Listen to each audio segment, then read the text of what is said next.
Ako ay si Dr. Jose Protasio Rizal, Mercado E. Alonso Rio Londa. Ipinanganak noong Hunyo 19, 1861 sa Calamba, Laguna.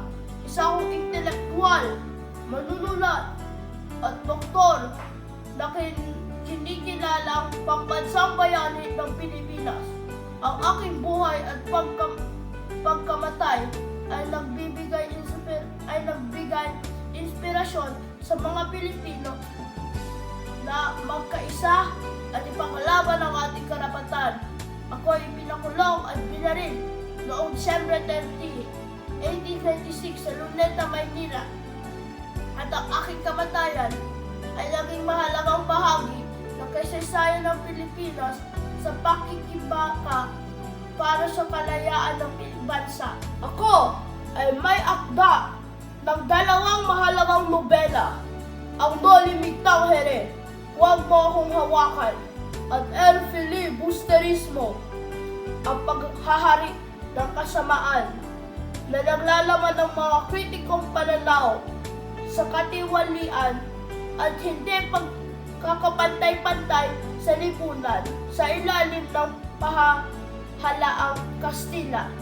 Ang mga nobelang ito ay nagsilbing gabay sa pagbabago, nagbigay inspirasyon sa pagkakaisa, nagbigay diin sa pangangailangan ng katarungan at reforma ng ating bansa.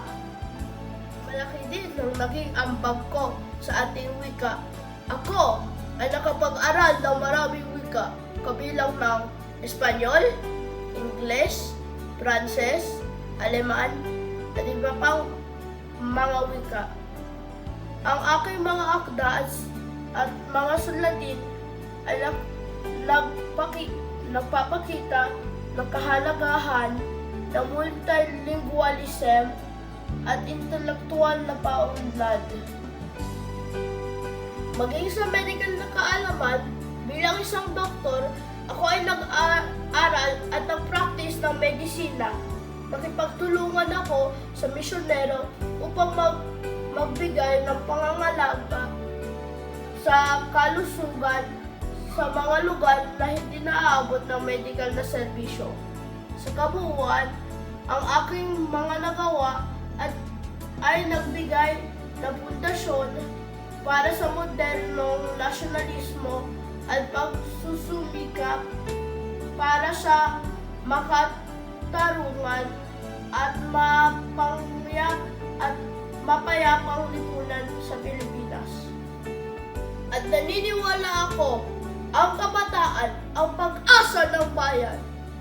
Malalim ang aking pananampalataya sa kakayahan ng kabataan na magdulot ng pagbabago at pag-unlad ng lipunan.